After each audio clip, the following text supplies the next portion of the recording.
কোলে বসিয়ে মাটি মানে ট্রেনের মধ্যে বসায়নি, তখনকার কয়লার ইঞ্জিন। বাবার মুখে গল্প শোনা।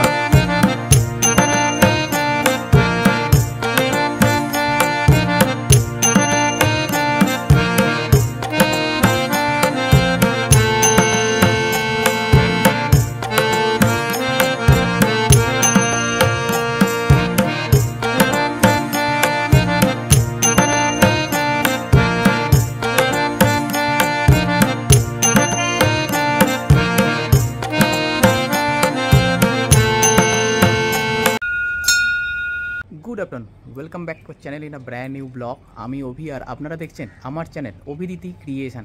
কেমন আছেন সবাই? আশা করি ভালো আছেন, কুশলে আছেন, সুস্থ আছেন, কারণ সুস্থ থাকাটা আজকালকার দিনে সবথেকে বেশি জরুরি। কলকাতা হলো কালীক্ষেত্র। হ্যাঁ, কারণ কলকাতার আনাচে কানাচে অলিতে গলিতে রয়েছে এই কালী মন্দির। আর কতটুকুই বা আমরা জানি সেই মন্দিরের ইতিহাস সম্পর্কে? আর সেই মন্দিরের ইতিহাস জানলে অনেকে হয়তো আপনারা বিচলিত হয়ে পড়বেন। তো এরকমই এক মন্দির সদ্য উদ্বোধন হয়েছে এই কলকাতার বুকে। কোথায় উদ্বোধন হয়েছে, সেখানে মায়ের কী রূপ আপনারা দেখতে পারবেন, এই সমস্ত কিছু থাকবে আজকের এই ভিডিওতে। এবং সেই কালী মন্দিরকে বাসনা কালী বলা হয়। তার মানে আপনার মনের কামনা বাসনা মাকে জানালে মা সেটা পূরণ করবেন, এরকমই মনে করা হয়।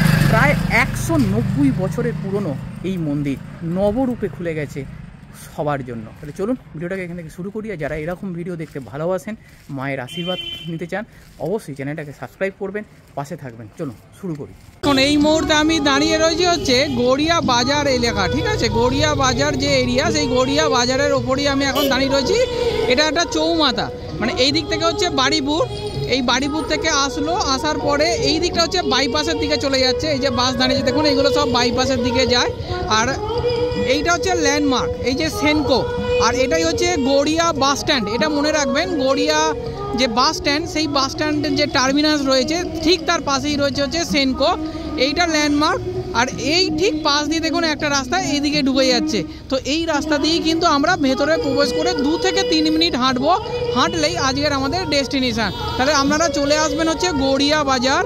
গড়িয়া বাজার আসার পরেই আপনারা ডান দিকে দেখতে পাবেন হচ্ছে এই সেনকোর বিল্ডিংয়ের ঠিক আগেই আপনারা দেখবেন একটা রাস্তা ঢুকে গেছে, যেটা হচ্ছে ব্ল্যাক টপ রয়েছে, পিচের রাস্তা একটা ভেতর দিকে ঢুকে গেছে। এই রাস্তা দিয়ে কিন্তু আপনারা ভেতরে চলে যাবেন, ঠিক আছে? একদম এই রাস্তাটা দিয়ে চলুন, আমি দেখাচ্ছি আপনাদের। সো ফাইনালি আজকে আমরা চলে এসেছি আমাদের যে ডেস্টিনেশন, সেই ডেস্টিনেশন অর্থাৎ আমাদের যে আজকের মন্দির, সেই মা কালীর মন্দির, বাসনা কালী মন্দির, সেই মন্দিরের ঠিক সামনেই কিন্তু আমরা এখন দাঁড়িয়ে রয়েছি। কি অপূর্ব সুন্দর দেখতে লাগছে এই মন্দিরটা। দেখুন, এখন সূর্য হচ্ছে পশ্চিম আকাশে অস্ত যাচ্ছে, আর সেই সূর্যের যে অস্ত যাওয়ার যে সুন্দর গোধূলি আলোয় মায়ের মন্দির এক অসাধারণ রূপ নিয়েছে। আর এই মন্দিরের যে সামনের অংশটা, আর্কিটেকচারটা দেখতে পাচ্ছেন, এটা কিন্তু একটা দুর্দান্ত কম্বিনেশন, কালার কম্বিনেশানে কিন্তু তৈরি করা হয়েছে। আচ্ছা, এখানে বলে রাখি, এই মন্দিরের প্রবেশের দ্বার যেটা রয়েছে ঠিক সেখানে কিন্তু দেখতে পাবেন হচ্ছে দুখানা কিন্তু এখানে যে পুজোর প্রসাদ, সেটা ডালির দোকান কিন্তু রয়েছে, নারায়ণী সুইটস এবং অঞ্জলি সুইটস। তার মধ্যে নারায়ণী সুইটস এখন খোলা রয়েছে, এবং ওনাদের যে ফোন নাম্বার দেখুন সেটাও কিন্তু এখানে স্ক্রিনে আপনারা দেখতে পাচ্ছেন। তো চলুন, মন্দিরে তো প্রবেশ করবোই, মন্দির পুরো ঘুরিয়ে দেখাবো, আপনাদের সাথে শেয়ার করবোই। কিন্তু তার আগে আপনাদের যে জিনিসটা দেখাচ্ছি সেটা দেখুন। ঠিক মন্দিরের উল্টো দিকেই কিন্তু এরকম সুন্দর একটি পুষ্করিণী রয়েছে, এবং এই পুষ্করিণীটা এখন সুন্দরভাবে কিন্তু একটা ঘাট করে রাখা হয়েছে। এই যে দূরে দেখি আপনাদের দেখুন, এইখানে দেখতে পাবেন, এখানে লেখা রয়েছে বাসনা কালী বাড়ি আর আদি কালী গঙ্গা কলকাতা পৌর সংস্থা বড় 11। ওনারা এটা মানে গভর্নমেন্ট থেকেই এটা কিন্তু নির্ধারণ করে। আর এখানে কি সুন্দর বাচ্চা ছেলেরা, তারা কিন্তু এই গরমে বিকালে তাদের স্নানটা সেরে নিচ্ছে এবং খেলাও করছে। এই দৃশ্য সত্যি এইরকম জায়গাতে এলেই হয়তো দেখতে পাওয়া যায়। গ্রামগঞ্জে যারা থাকেন তারা হয়তো দেখতে পারেন, কিন্তু যারা আমরা এরকম শহরতলিতে থাকি বা শহরে থাকি তারা সচরাচর দেখতে পারি না। তো যেটা বলছিলাম আর কি, এটা কেন বাসনা কালীবাড়ির নাম দেওয়া হলো বা আদি কালীগঙ্গা বলা হচ্ছে, তার কারণ এই যে পুষ্করিণীটা আপনারা দেখতে পাচ্ছেন, এটার সাথে শোনা যায় যে আদি গঙ্গার একটা সংযোগ কি বহুকাল আগে ছিল। এখন সেই আদি গঙ্গা মজে যাওয়ার পরে তারই একটা অংশ হিসাবে এই পুষ্করিণীটা রয়ে গেছে। তো যাই হোক, চলুন এবার এই মন্দিরের ভেতরে প্রবেশ করা যাক। চলুন, আপনাদের ঠিক যেরকমটা বলছিলাম, তো মন্দিরের ভেতরে প্রবেশ করি। আর এই মন্দিরের প্রবেশ দ্বারেই কিন্তু এখানে মন্দিরের প্রত্যহ পুজোর যে টাইমিং সেটা কিন্তু লেখা রয়েছে। এখানে দেখিয়ে দিই আপনাদের, এই দেখুন, সকালবেলা সকাল 6টা থেকে সকাল 9টা পর্যন্ত কিন্তু মন্দির খোলা থাকে। দুপুরবেলাতে মন্দির 12টা থেকে 1টা পর্যন্ত, অর্থাৎ এই সময় হচ্ছে ভোগ আরতি এবং ভোগ মাকে অর্পণ করা হয়, সেই জন্য এই সময় খোলা থাকে। এবং সন্ধ্যাবেলায় আমি কিন্তু এসেছি আজকে সন্ধ্যাবেলায়, এই সন্ধ্যাবেলায় হচ্ছে সন্ধ্যে 6টা থেকে রাত্রির 8টা অবধি কিন্তু মন্দির খোলা থাকে। এটা হচ্ছে গর্ভগৃহ খোলার টাইম, কিন্তু এখন কিন্তু দেখছি মন্দিরের দরজা কিন্তু খোলাই রয়েছে। তাহলে চলুন ভেতরে যাই, গিয়ে আপনাদের এই মন্দির একটু দর্শন করাই। মন্দিরের ভেতরে প্রবেশ করেই আপনারা দেখতে পাবেন এরকম কিন্তু মন্দিরের একটা বাউন্ডারি ওয়াল করা রয়েছে, এবং যেখানে আপনারা কিন্তু মন্দিরটাকে প্রদক্ষিণ করতে পারেন। আর এত শান্ত একটা স্নিগ্ধ একটা নিরিবিলি পরিবেশ সচরাচর কিন্তু আমরা দেখতে পাই না। যেখানে মন্দিরে গেলেই সবসময় কিন্তু একটা কোলাহল লেগেই থাকে, এখানে কিন্তু তা নয়। এখানে দেখুন আপনাদের ঠিক যেরকমটা বলছিলাম যে মন্দিরে চারপাশে একটা প্রদক্ষিণ করার সুযোগ রয়েছে, এখানে কিন্তু সেটা রয়েছে। আমি জানি না এরকম কটা মন্দিরে থাকে, কিন্তু যে মন্দিরে থাকে সেই মন্দিরে কিন্তু অবশ্যই আপনারা মন্দিরটাকে একবার প্রদক্ষিণ করেই নেবেন। কারণ আমি জানি না দুর্গাপূজায় আপনাদের কেউ প্রদক্ষিণ করেন কি না, কিন্তু আমরা আমাদের বাড়ির ওখানে কিন্তু যে পুজোটা হয় সেখানে কিন্তু আমরা প্রদক্ষিণ করে থাকি। আর এইটা চলে এসেছি মন্দিরের আরও একটা প্রান্তে, মানে এতক্ষণ ছিলাম মন্দিরের উল্টো প্রান্তে, আর চলে এলাম মন্দিরের আরও একটা প্রান্তে। এখানে আপনাদের একটা জিনিস বলে রাখি, এই যে মন্দিরটা আপনারা দর্শন করছেন, এই বাসনা কালী মন্দির, এই বাসনা কালী মন্দিরও কিন্তু এখানে নবরত্ন বিশিষ্ট মন্দির, মানে 9টি চূড়া কিন্তু আপনারা এই মন্দিরে দেখতে পাচ্ছেন। এখানে দেখিয়ে রাখি আপনাদের, দেখুন একদম যে গর্ভগৃহ, সেই গর্ভগৃহের মাথাতে কিন্তু একটি চূড়া রয়েছে, দেখতেই পাচ্ছেন। আমি একটু জুম করি, যে গর্ভগৃহ তার মাথায় একটি চূড়া, এবং সামনের দিকে দেখুন আরও 4টে চূড়া রয়েছে। এই যে এই একটা চূড়া, এই একটা চূড়া, দুটো বড় বড় চূড়া রয়েছে এবং দুটো ছোট চূড়া রয়েছে, এবং সিমিলারলি কিন্তু সামনের দিকেও রয়েছে, যেখান দিয়ে আমরা এন্ট্রি করলাম সেদিকেও কিন্তু রয়েছে।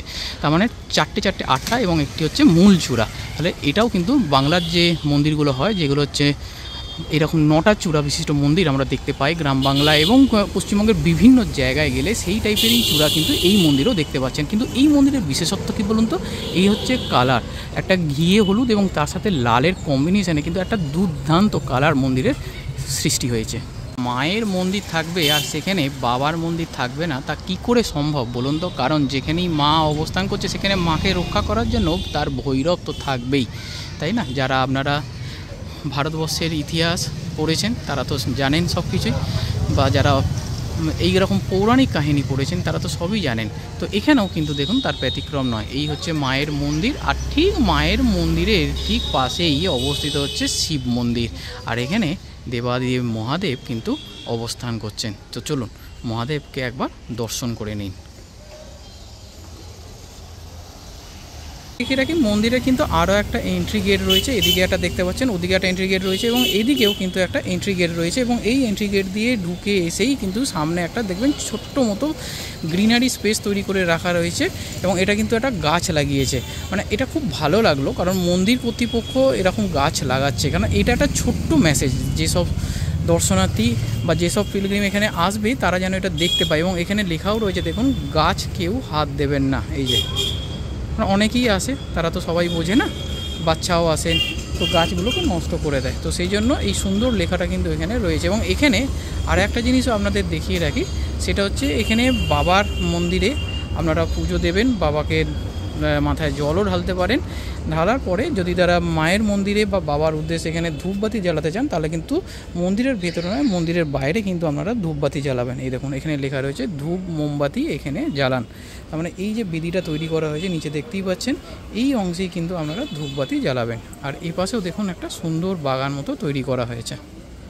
এই যে এখানে একটা জিনিস আপনাদের দেখিয়ে রাখি, দেখুন মন্দিরে যে মূল গর্ভগৃহ, সেখানে এরকম মা দেবী দুর্গার যে নবম অবতার হয়, 9টা অবতার হয়। তোমরা জানো যে নবরাত্রি পালন করা হয় দুর্গাপুজোর সময়, সেই নবরাত্রি যে 9টা যে দেবী, সেই দেবী এখানে বিগ্রহ কিন্তু এখানে খুব সুন্দরভাবে একটা স্কাল্পচার মন্দিরের যে দেওয়াল, সেই দেওয়ালের মধ্যেই কিন্তু তৈরি করা হয়েছে। তো একদম এই কর্নার থেকে কিন্তু শুরু হয়েছে। আমি পরপর তোমাদের একটু দেখিয়ে রাখছি, খুব ভালো লাগবে। দেখো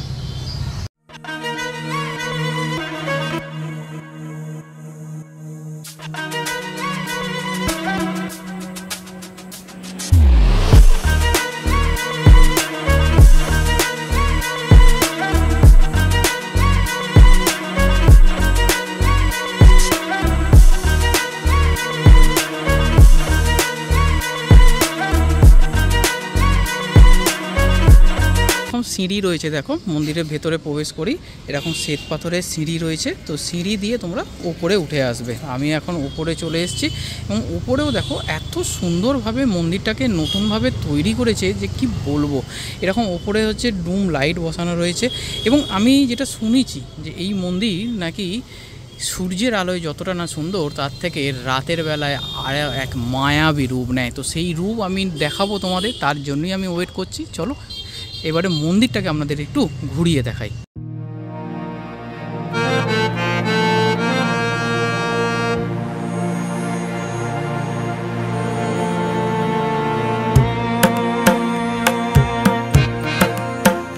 মন্দিরের একদিকে সুন্দর এক দেয়ালে কিন্তু পাথর দিয়ে এরকম রামকৃষ্ণ পরমহংসদেব, বিবেকানন্দ এবং মা শারদাময়ীকে এখানে খোদাই করে রাখা হয়েছে এবং লেখা রয়েছে লৌহ প্রণাম। সত্যি ওনাদের চরণে আমাদের শতকোটি প্রণাম।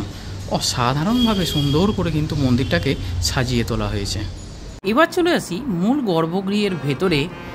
যে মাতৃ মন্দির বা মাতৃ প্রতিমা আপনারা দর্শন করছেন, সেই মাতৃ প্রতিমাই হলো বাসনা কালী। তো এই বাসনা কালী কিন্তু এখানে একা নয়, তার সাথে কিন্তু এখানে দেবাদিদেব মহাদেব রয়েছেন এবং অন্য পাশে রয়েছেন গণপতি এবং দেবাদিদেব মহাদেবের ঠিক পাশেই রয়েছে হচ্ছে হনুমানজির একটি সুন্দর বিগ্রহ রয়েছে এবং নারায়ণের প্রচুর শিলা এখানে কিন্তু আপনারা নিচের দিকে দেখতে পাবেন। আচ্ছা, এছাড়াও আপনাদের বলে রাখি এখানে কিন্তু সোনার নারায়ণও কিন্তু রয়েছেন এবং ডান দিকে আপনারা যদি দেখেন তাহলে ডান দিকে হচ্ছে গ্রহরাজ রয়েছে এবং গ্রহরাজের ঠিক পাশেই রয়েছে মা মনসা। এখানে মায়ের মন্দিরে মায়ের যে সেবায়িত ওনাকে আমরা পেয়ে গেছি, তো ওনার মুখ থেকেই মায়ের মন্দিরের যে ইতিহাস সেটা একটু শুনে নিই। নমস্কার, আমার নাম শ্রী সোমনাথ বন্দ্যোপাধ্যায়। আমি এই মন্দিরের চতুর্থ বংশধর। আজ থেকে 190 বছর আগে আমার বাবার ঠাকুরদাদা লেট বসন্ত কুমার বন্দ্যোপাধ্যায় এই মাকে, আমাদেরই এটা নিজেদেরই জমি, আচ্ছা, মাকে প্রতিষ্ঠা করেন। সুদূর লখনৌ থেকে এই মায়ের কোষ্ঠীপাথরের মূর্তি, মায়ের মূর্তিটা কোষ্ঠীপাথরের, উনি স্বপ্নে আদেশ পেয়ে আনয়ন করিয়েছেন, এনে এখানে প্রতিষ্ঠা করেছেন। আমাদের জমির ওপরেই মাকে প্রতিষ্ঠা করেছেন। মা মানে এত ভারী পাথরের মূর্তি, আমি তো অঙ্গরাগ করি বুঝি। আচ্ছা, মানে এই মূর্তিকে উনি তখন ওই চটের, আমরা যেরকম কাপড় পরে আছি, উনি ওই সুতুলি দড়ি যে বস্তা হয় না, ওই চট মানে চালের বস্তার কাপড় পরে উনি পুজো করতেন। আচ্ছা, ওই অবস্থায় উনি এই মাকে কোলে বসিয়ে, মাটি মানে ট্রেনের মধ্যে বসায়নি, তখনকার কয়লার ইঞ্জিন, বাবার মুখে গল্প শোনা, আমি তো আর দেখিনি, আমার বাবাও দেখেনি। ওই কয়লার ইঞ্জিনে করে ওই কোলে বসিয়ে এত ভারী মূর্তিকে ওইখান থেকে শুরু 3.5 দিন লেগেছে। তখন তো এত হাই টেকনোলজি ছিল না, কয়লার ট্রেন ঝিকঝিক করে আসছে, 3.5 দিন লেগেছে। উনি এসে এখানে আমাদের জমিতে প্রতিষ্ঠা করেন।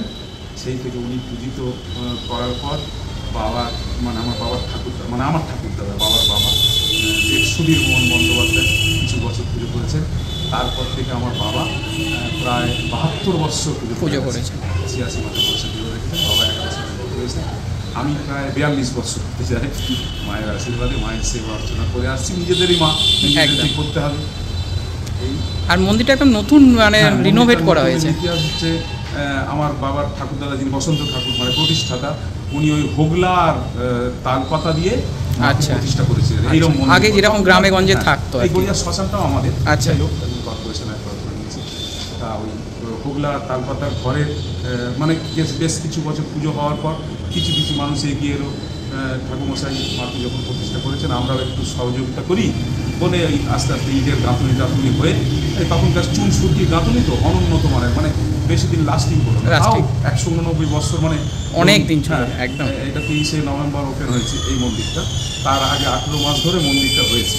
18 মাস আগে মন্ত্রী তখন অলোকেশ্বর মহাশয় টালিগঞ্জ থেকে দাঁড়িয়েছিলেন, এখানে পুজো দিতে এসেছিলেন। আচ্ছা, তা উনি তারকেশ্বরবাবু আর তারক চক্রবর্তী যাদবপুরের, উনি অরূপ চক্রবর্তী, 3 জনে একসাথে পুজো দিতে আসেন। এখানে একজন স্থানীয় কাউন্সিলর হবেন আর দাঁড়িয়েছেন, তিনি এসেছিলেন সঞ্জীব দাস, এখন তো কাউন্সিলর 111 নম্বর ওয়ার্ডে। যাই হোক, 4 জনে এসেছিলেন, পুজো দিয়ে পুষ্পাঞ্জলি দিয়ে চলে যাচ্ছে। তখন আমি, স্যার মন্দিরটা জীর্ণ হয়ে গেছে, একটু যদি দেখেন, একার পক্ষে সম্ভব না বা ডোনেশন তুলেও সম্ভব না, ফেটে গেছে, ফেটে গিয়ে জল টল পড়ছে। তা স্যার আমার পীর চাওড়া ওর বিশাল মশাই কী বলবো, মানে আমার মানে মায়েরই কৃপা, পীর চাওড়া বলেন ঠাকুমশাই আমি ইলেকশানে জিতে এলে আমি নিজেই কিছু করে দেবো, আপনাকে বলতে হবে।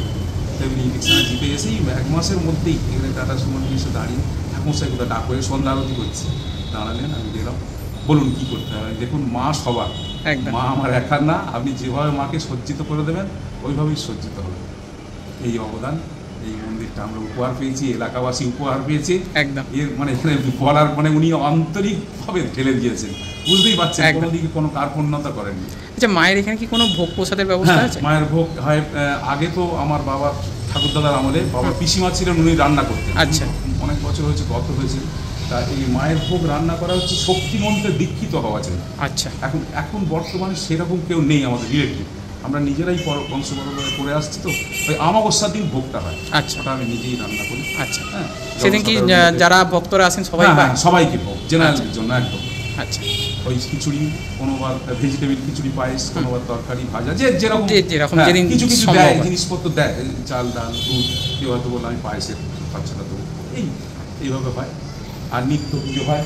আচ্ছা, এবারে বলে দিই এই মন্দিরে আপনারা কী করে আসবেন সেটা তো বলেই দিয়েছি। নিয়ারেস্ট মেট্রো স্টেশন হচ্ছে কবি নজরুল মেট্রো স্টেশন, এটা কিন্তু মাথায় রাখবেন। কবি নজরুল মেট্রো স্টেশন, গড়িয়া বাজার। সেই গড়িয়া বাজারে একদম সামনে, তোমাদের তো দেখিয়েও দিলাম আমি কীভাবে আসবে, টাইমিং সেটাও বলে দিয়েছি।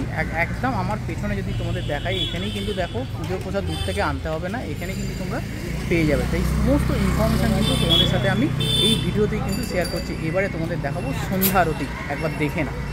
বলছিলাম না যে গড়িয়া মেট্রো একদম সামনে, এই দেখো মেট্রো যাচ্ছে, এখানে ক্লিয়ারলি দেখতে পাওয়া যাচ্ছে। মানে মন্দির থেকে মানে কি বলবো 100-150 মিটারের মধ্যেই হচ্ছে রেল লাইন। এই দেখো মেট্রো চলে গেল। যেমনটা বলছিলাম, এই যে সামনেই হচ্ছে নারায়ণী সুইটস, ওখান থেকে মিষ্টি প্রসাদ নিয়ে নিলাম ঠাকুরের। এই যে তো প্রসাদ নিয়ে নিয়েছি, চলো পুরোহিত মশাই এসেও গেছে, সন্ধ্যে 6টা বেজেও গেছে। আর মন্দিরের ভেতরে যাই, মায়ের পুজোটা আগে দিই, তারপরে কথা হচ্ছে।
বলেছিলাম যে রাত্রিবেলা এই মন্দিরের এক অপরূপ রূপ নেবে, আর সত্যি তাই। জাস্ট একবার দেখো দেখো, কি বলবো, ভাষায় বলে বর্ণনা করা সম্ভব নয়। সামনে দেখতেই পাচ্ছ এখানে লেখাও রয়েছে বাসনা কালী মন্দির, অপূর্ব সুন্দর। ঘড়িতে এখন ঠিক সন্ধ্যে 6:30 আর সন্ধ্যারতি কমপ্লিট হয়ে গেল, তাও প্রচুর দর্শনার্থী কিন্তু আসছে। এবং এখানে মায়ের মন্দির এই সন্ধেবেলায় এই লাইট জ্বলার পরে এক মায়াবী রূপ নিয়েছে, সেটাই দেখার জন্য।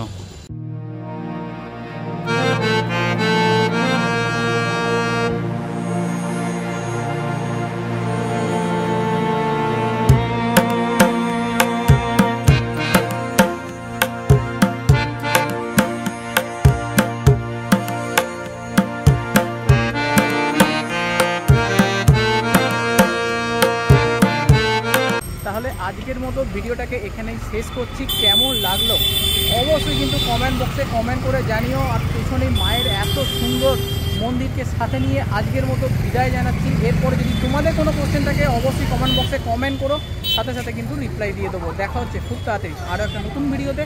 আর যদি এরকম ভিডিও তোমাদের ভালো লাগে অবশ্যই চ্যানেলটাকে সাবস্ক্রাইব করো, পাশে থেকো। টাটা।